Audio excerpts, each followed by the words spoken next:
এখন কি করি রে, মহা জ্বালায় পড়ে গেছি। বিরাট সমস্যার ভিতরে আছি রে। হ্যাঁ, আমার কথা শুনে ওরা 50,000 টাকা পাঠাইছে। এখন বলে সব টাকা জাল বেরোইছে। এখন এত টাকা কোনতে ফেরত দেবো? কটকটিটি যদি একবার ধরতে পারি না, ও ঠ্যাং উপর দিয়ে পাও নিচের দিয়ে গাছের সাথে ঝুলইয়ে নিচে দিয়ে ওর কুলির কাটা দিয়ে খুঁচাবো। শালা হারামজাদা। হ্যাঁ, টাকা রাখিয়ে গেছিস, তাও জাল টাকা। হ্যাঁ, তোরে কি যে করতে হয়, দাঁড়া আমি আসেনি। এখন কি করে বাড়ি যাবো আমি তাই দেখতেছি। হ্যাঁ, ভাইপো তো আগের থেকে প্লেনের টিকিট কাটা রয়েছে। হ্যাঁ হ্যাঁ, এখন আমার ঘপাত করে হ্যাঁ কি করে কি নিয়ে যাবে? এখন নিয়ে যেতে গেলেই তো 10-15 হাজার টাকা লাগবে। কি করে বলি, কি করে কি করি? বুদ্ধি একটা আইছে।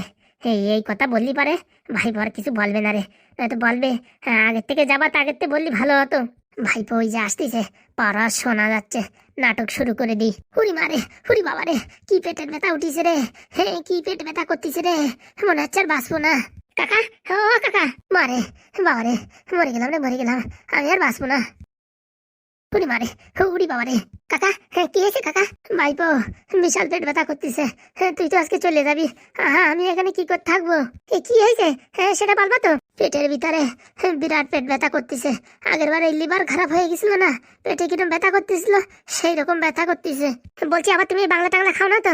ধুস, কি যে বলিস, কবে থেকে ছেড়ে দিয়েছি, জীবনে কোনদিন মুখই লাগাচ্ছি না। তাহলে ঘপাত করে কি করে পেট ব্যথা হলো? হ্যাঁ, বাইরে যাই কোনো আবার হাবি যাবে কিছু খাওনি তো? ক্যান্টিনে যা খাতি দেয় তাছাড়া আমি কিচ্ছু খাইনি রে ভাইপো, কিচ্ছু খাইনি। তাহলে চলো এখন হসপিটালে চলো। না না, হসপিটালে আমি এখন যেতে পারবো না, আমি এখানে চিনি না, জানি না, শুনি না। তুই আমার হসপিটালে নিয়ে গেলি, ওরা আমার ভর্তি রেখে দেবে আর তুই চলে যাবি। সকালে কেন ঘুমাতে উঠে দেখি পেটের একটা কিডনি নাই, কেন কাটিয়ে কেন বিক্রি করে দেয়। আরে কি বলছো তুমি এসব? তুই ভাই কাজ কর, যে করে হোক আমারে ওই পার্সেল করে কলকাতায় পাঠাই দে। পার্সেল করে আবার কি করে পাঠাই? ওই তুই যা করে হোক পাঠা, না তো তোর সাথে আমার নিয়ে যা, এখান থাকলে আমি বাঁচবো না। হ্যাঁ হ্যাঁ, আমার সাথে যাবা? হ্যাঁ ভাইপো, তুই আমার নিয়ে যা, পয়সা করে যা লাগে বুঝিস, আমি ওখানে যাইয়ে ওই সুদি টাকা নিয়ে তোর দিয়ে দেবানি। এরকম কথা বলতে পারলে? হ্যাঁ, সুদি নিয়ে সেই টাকা আমার দেবা? হ্যাঁ, টিকিট কাটার জন্য? না মানে এখনো তুই পেমেন্ট পাস নেই তো, তার জন্য বলছি। এসব কথা বলে আমার মাথা খারাপ করবে না, বাড়ি যেতে হবে তাই বলো, আমি ব্যবস্থা করছি। বলছি ভাইপো টাকা পয়সা আছে কিছু? সে আমি ব্যবস্থা করছি, তুমি টেনশন নিয়ে না। হুড়ি মারে, হুড়ি বাবা রে, পেটের কিডনি নড়ে উঠতেছে, বুঝলাম না তো কিডনির ব্যথা নাকি লিভারের ব্যথা। আগের তোমার একটা ওষুধ বানাই দিয়েছিলাম না, সেটা খাই কেমন লাগিছে তোমার? ভালো তো লাগিছিল, কিন্তু এখন আবার কিলিবিলি কিলিবিলি করে যাচ্ছে। চলো বাড়ি চলো, আমি টিকিট কাটতেছি। আচ্ছা ভাইপো, বলছি আমার উপর আবার রাগ করছিস না তো, যে ঘপাত করে এখন এতগুলো টাকা দিয়ে টিকিট কাটতে হচ্ছে? মানুষের জীবন আগে না টিকিট আগে? তালি ভাইপোর কথা বলিস না, ঘপ করে আমার চ্যাংদুলা করে নিয়ে চল। আচ্ছা তুমি ব্যাগটা গুছাও, আমি বাইরে থেকে দেখি কিছু খাওয়ার টাওয়া নিয়ে আসি, একটু ডাবের জল নিয়ে আসি তোমার জন্য। ওরা এসব কিছু লাগবে না, হ্যাঁ তুই আমার বাড়ি নিয়ে চল। দেখ বাড়িতে পা দিলে আমার এমনিতেই ঠিক হয়ে যাবে। আসলে মনে হচ্ছে আমার বেঙ্গালুরু শুট করতেছে না। কালকে যে বললে এখানে খাবার দাবার সবকিছু ভালো, আর এখন বলছে শুট করছে না। হ্যাঁ, আমরা বাঙালি মানুষ তো, কোন জায়গা কখন শুট করবে কি না করবে তার বলা যায়? এ কোনো কথা হলো? এর আগে তুমি কেরালা যায় থাকিয়েছিলে, তখন কি করে শুট করেছিল? আমার সাথে হাগুদা ঢ্যাবনা থাকলি পারে না, আমি এই মঙ্গল গ্রহের এই এক কোনায় যাই বসবাস করতে পারি। হয়েছে হয়েছে, আমি টিকিট কাটতেছি। আমার তো মনে হচ্ছে তুমি বাড়ি যাওয়ার জন্য বাহানা করতেছো। না রে, সত্যি ব্যথা করতেছে। উড়ি মারে, উড়ি বাবা রে, মরি গেলাম রে, মরি গেলাম। হয়েছে হয়েছে, আর এত কান্নাকাটি করতে হবে না, আমি ব্যবস্থা করতেছি নেওয়ার। সত্যি ভাইপো তোর মতন মানুষ হয় না। তা বলছি আজকে প্রথম দিনই অফিসে যাই কিরকম কি অনুভব হলো? সব ঠিকঠাক আছে, কিন্তু বাড়ি এসেই তোমার পেট খারাপ, এই দেখি তোমার মাথা খারাপ হয়ে গেছে। ও ঠিক হয়ে যাবে, তুই আমার নিয়ে চল, দেখিস কেন প্লেনে উঠার সাথে ব্যথা একটুখানি কমিয়ে আসবে না। তোমার কথা শুনে মনে হচ্ছে তুমি নাটক করতেছো। না রে ভাইপো, সত্যি বলতেছি, আমার পেটে কিলিবিলি কিলিবিলি করতেছে। ঠিক আছে বসো, আবার বেশি দেরি হয়ে গেলে টিকিট পাওয়া যাবে না। আচ্ছা তুই ঘপ করে টিকিটটা কাটিয়ে ফেলা, আর যদি টিকিটের দাম বেশি থাকে ওই পিছনে একটা বস্তা বেঁধে দিস কিনে বুঝছিস, ওই বস্তার ভিতরে আমি ঝুলে ঝুলে যাবানি। হয়েছে, আর ঘন কথা বলিয়ে না, এখন একটু রেস্ট করো, আমি একটু ডাবের জাল নিয়ে আসি। না না, ওই ফাও ফাও পয়সা খরচা করার দরকার নেই। ওই দেখ লেবু আনে রয়েছি ক্যান্টিনেতে, ও একটু জলের ভিতর গুলাইয়ে একটু বিট লবণ দিয়ে দে, তাই তুই কাজ হয়ে যাবে। একটা ডাবের দাম 100 টাকা, হ্যাঁ এত টাকা দিয়ে ডাব খাওয়া যায়? সত্যি আর তোমার কি বলবো, যা বলছি তাই করে ভাইপো। হ্যাঁ, ঘপাত করে টিকিটটা কাটছি। বলছি আমরা জানলা সাইড দিস না যেন বুঝছিস, নিচের দিকটা খাই কেন ঘুম করে মাথা ঘুরে পড়ে যাই। ঠিক আছে, তুই টেনশন করিস না, টিকিট কাটা হয়ে গেলে আমার পেট ব্যথা কমে যাবে না। আচ্ছা আমি দেখি মোবাইলটা ওই ঘরে চার্জিংয়ে লাগাইছি, ওইখানে গিয়ে টিকিটটা কেটে দিচ্ছি, তাড়াতাড়ি যা, একটা প্লেন ফুল হয়ে গেলে আবার আর এক জ্বালা আছে। চারিদিকে সমস্যা, আর কি বলবো। ভাবিছি পাইলে সারপ্রাইজ দেবো, কিন্তু এই কাকার শরীরটা খারাপ, আমার মন মানসিকতা খারাপ হয়ে গেল। এখান রেখে গেলে আর এক টেনশন, বাড়ি নিয়েই যাই। পেটের ব্যথার নাম দিয়ে ভারী একটা কল বাঁধাইছি, এখন বাড়ি যাইনি, বাড়ি যাই এমনি আগে কটকটেরই খোঁজা, তারপর শালারে ধরিয়া নিয়ে এরকম কেলান কেলাবো, ওর জীবন কান্দায় দেবো। টাকা দিবি না দিবি না? কেন শালা জাল টাকা দিয়ে গেলি? হ্যাঁ, এখন আমরা 50,000 টাকা কোথার থেকে আমরা জোগাড় করবো? জ্বালার জ্বালার ভাল লাগে না। বাড়ি গেলি হাগুদ আমার খিস্তি নামার, আমি তাই ভাবতেছি। বলছি জেঠু, কি হয়েছে বলো? বলছি কি বাবা, বিরাট বড় একটা ঝামেলা হয়ে গেছে। কি ঝামেলা? তো দাদা আজকে আসতেছে তো। তা পাদুদা কাউরি বলতে বারণ করেছে, বৌদিরও বলবা না, একটা সারপ্রাইজ হবে। আরে সে তো সারপ্রাইজ আছে, বলছি কি জানিস একটা কেস ঘটে গেছে। আবার কি কেস? বলছি কি ওই পাদুরি, আমরা 50,000 টাকা বাড়িতে পাঠাইছিলাম। বাড়িতে 50,000 টাকা পাঠাইছো? বাড়ির টাকা কোথায়? ওই তো আমাদের বাড়ি 2 কোটি টাকা ছিল না, ওই কটকটি ভুট্টো খেতে ফেলাই গেল সেই টাকা। হ্যাঁ হ্যাঁ সেই টাকা। তারপরে ওই টাকা 50,000 টাকা ভরিয়ে ফোন পেতে পাঠাইছি। ও বাবা, যারে টাকা দিছি সে বাড়ি যাইছিল, হ্যাঁ সে বলতেছে সব টাকা নাকি জাল টাকা। কি বলছো, সব টাকা জাল টাকা? হ্যাঁ হ্যাঁ, আমার মনে হয় কটকটির বাচ্চা আমাদের মন সান্ত্বনা দেওয়ার জন্য অরিজিনাল টাকা নিয়ে গিয়ে এই ডুপ্লিকেট টাকা আমাদের কাছে দিয়ে গেছে, যাতে আমরা চুপচাপ থাকি। আমরা যে এই টাকা এখন চালাইয়া ধরা খায় কেস খাবো, আমাদের গোষ্ঠী ভরে মরবে। কত প্ল্যান করিয়ে গেছে দেখ, তাহলে কত বড় শয়তান। তাহলে কি বলছো, ওই কটকটিরই ধরে হামন্দিস্তাকে বাড়াই দি? কিন্তু মালটা কোথায় গেছে কি করে জানবি? ওইসব আমাদের উপর ছেড়ে দাও, পাদুদারে আসতে দাও, দেখে ঘপাত করে মালটারে ধরে ফেলাবানি। কিন্তু বাবারে কি করে ধরবি? ওর কাছে তো ফোনও নেই, আধার কার্ডও নেই, কিচ্ছুও নেই। খালি সন্ধ্যের সময় পাদুদারে আসতে দাও, তারপর দেখো খেলা বাদাই দেবো। বলছি কি, ওই কটকটির বাচ্চারা ধরতে পারলি না, এই পানা পুকুরি এসে চুবনি দেবো, আমি বলে দিলাম। যা করবি কর। এখন যার কাছ থেকে আমরা টাকা আনিছি তারা কালকে বিকেলের ভিতরে 50,000 টাকা ফেরত দিতে হবে, নালি যাই বলিছে থানায় আমাদের নামে কেস করবে। কালকের ভিতরে 50,000 টাকা? হ্যাঁ বাবা, এখন তুই ভরসা। পাদু তো কেবল চাকরিতে জয়েন করিছে, আর ওর এ কথা বলাও যাবে না যে ওই টাকা দিয়ে এই কেস হয়েছে। তো এখন টাকাটা একটু জোগাড় করার ব্যবস্থা কর। টাকা তো 2 ঘন্টার ভিতর জোগাড় করে ফেলাতাম, কিন্তু এই পাদুদারে কথা দিছি চিটিংবাজি ব্যবসা করবো না, বুঝতে পারিস? না তো 2 ঘন্টার ভিতরে 50,000 টাকা নিয়ে আসতাম। আর আমি মাদুরি বিক্রি করলি 1 ঘন্টার ভিতরে, মানুষের টুপি টাপা দিয়ে আমরা দুইজনে মিলে ঘাপাত করে 50,000 টাকা নিয়ে আসতাম। কিন্তু এখন যে টাকার প্রচুর দরকার, এখন কি করা যায়? বলছি লালদা, বল ভাই। বলছি একটু আগে যে খিদিরপুরের যে ম্যাডাম রে আমরা তেলটা বানাই দিলাম, টাকা পয়সা তো কিচ্ছু নিইনি। এখন যদি বলি 1 সপ্তাহের জন্য 50,000 টাকা ধার দাও, তারপরে টাকা 1 সপ্তাহ পরে তোমাদের ফেরত দিয়ে দেবো। কিন্তু 1 সপ্তাহ পরে 50,000 টাকা কোথায় পাবা? বাড়ি বসে থাকে লাভ নাই, ওই তেলের ব্যবসা করতে হবে। ট্রেনে উঠে উঠে বনগা লোকাল, শিয়ালদা লোকাল সব জায়গায়। তাহলে ছাগলের ব্যবসা করবে না? ওরে বাবা, পাদুদের কথা শুনলে না, সৎভাবে ব্যবসা করি 200-400 টাকায় পোষায় নাকি? ওর থেকে তেল বেচাই ভালো। ঠিক আছে, তা ওই ম্যাডাম কি আমাদের টাকা দেবে? দেবে না মানে? ওনার ছেলেরা তো আমরা উপকার করে দিচ্ছি, আর টাকা তো পুরোপুরি দেওয়ার কথা বলছি না, একটু ধার দিতে বলেছি 1 সপ্তাহের জন্য। চলো তাহলে বলি দেখি, এতক্ষণ আছে নাকি চলিয়ে গেছে, ফোন করতেই হবে। আচ্ছা তাহলে ফোন করে দেখো। বলছি যেটু যাও, আমরা ব্যবস্থা করছি।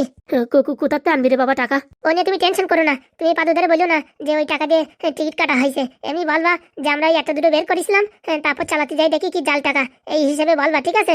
আর পরে যদি জানতে পারে? ও পরে জানতে পারুক, এখন দরকার নেই। কেবল নতুন চাকরিতে জয়েন করেছি, হাতে পয়সা করি নাই, আর উপরে যাওয়ার সময় হাতে তো 10-15 হাজার টাকা দেওয়া উচিত আমাদের, কি বলো? দেওয়া তো উচিত, কিন্তু পকেটে নাই ফুটো করি, সব আছে ওই হাবিজাবি টাকা। ঠিক আছে, 50 না আমি 60-এর ব্যবস্থা করছি। 60,000 টাকার ব্যবস্থা করে ফেলাবি, তারপর কালকে বিকেলের ভিতরে? ও নিয়ে ভেবো না, ও নাদন ভাই ঠিক জোগাড় করেই নেবে। সত্যি বাবা, তোর মতন ছেলে হয় না, এত কম বয়সে পড়াশুনো জানিস না কিছু। তোর মাথায় এত বুদ্ধি আসে কোথার থেকে?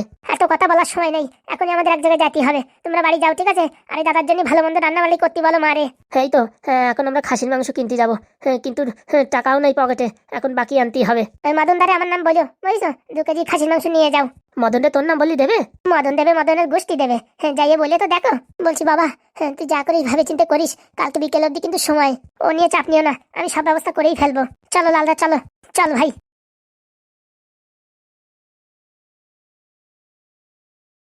বলছি ভাই, সত্যি নাদনের মতন ছেলে হয় না।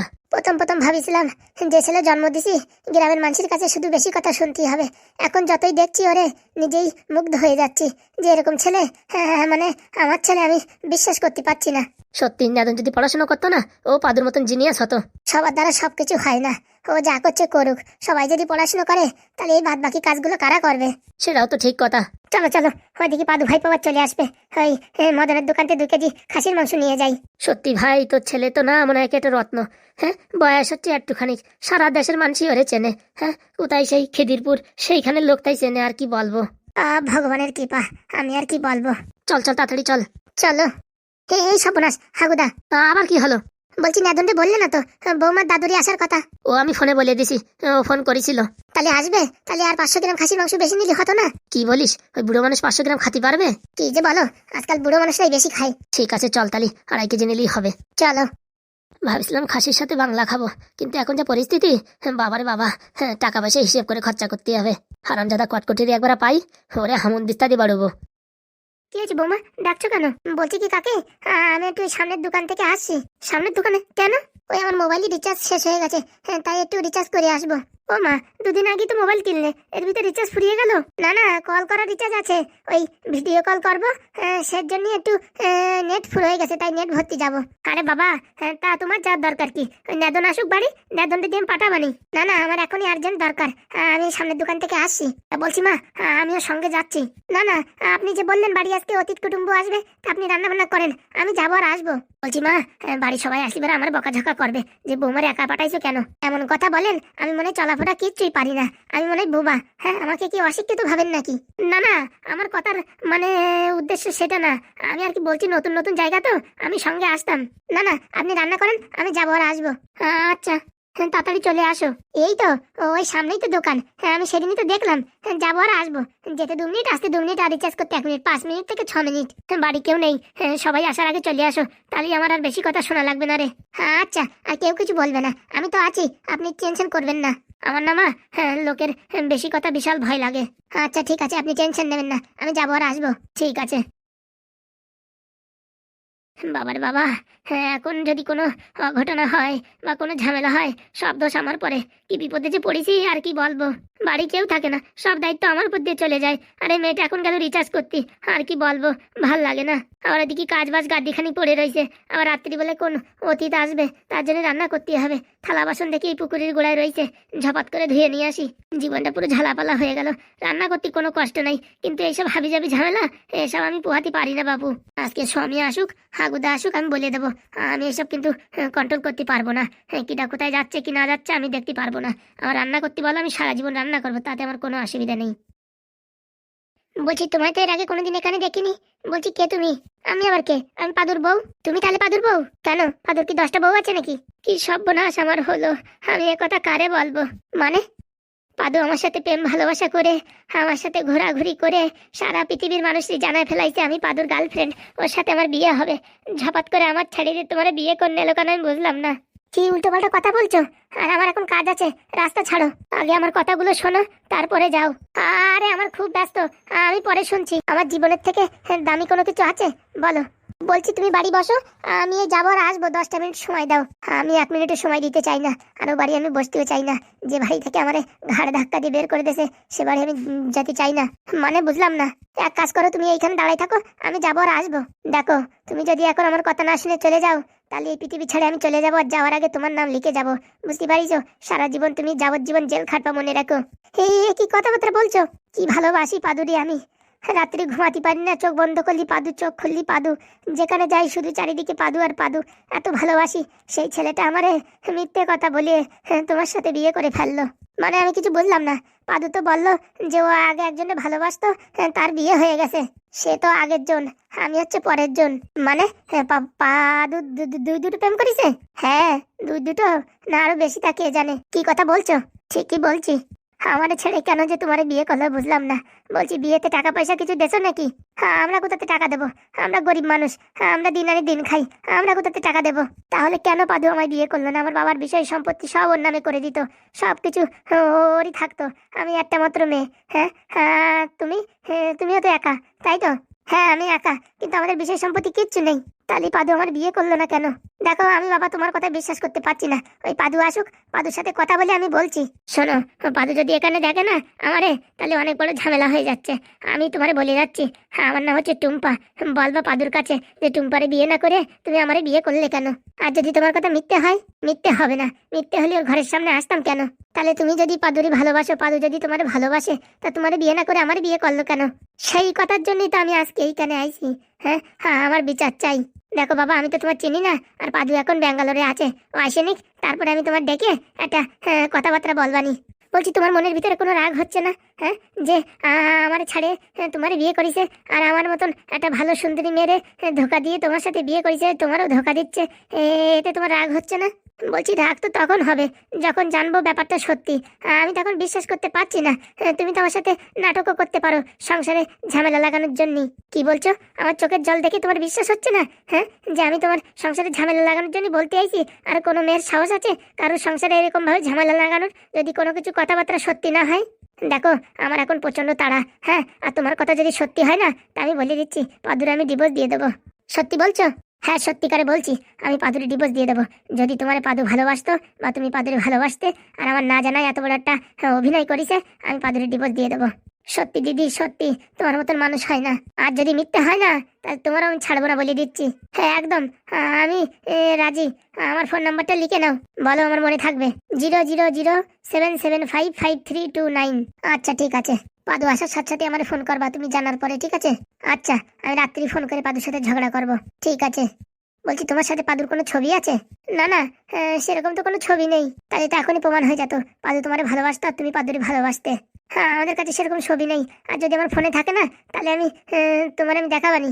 আচ্ছা, আমি তোমার সন্ধ্যার সময় ফোন করছি, আমি এখন একটু ব্যস্ত আছি। হ্যাঁ আচ্ছা। আর পাদুর বাড়ির লোকজন আমার কথা কিছু বলো না। ওরা শুধু শুধু আমাদের বাড়ি গিয়ে ঝামেলা করতে পারে। কেউ ঝামেলা করবে না, আমি তো আছি নাকি? আচ্ছা, তাহলে আমি এখন একটু আসি। হ্যাঁ, আমি একটু ব্যস্ত আছি। ঠিক আছে।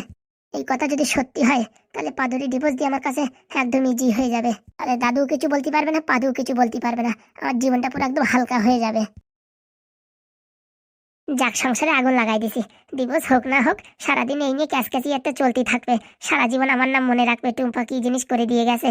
আর যদি সত্যি পাদুরি ডিভোর্স দেয়, তাহলে তো গোড়াই গোড়াই পাদু আমার কাছেই আসবে।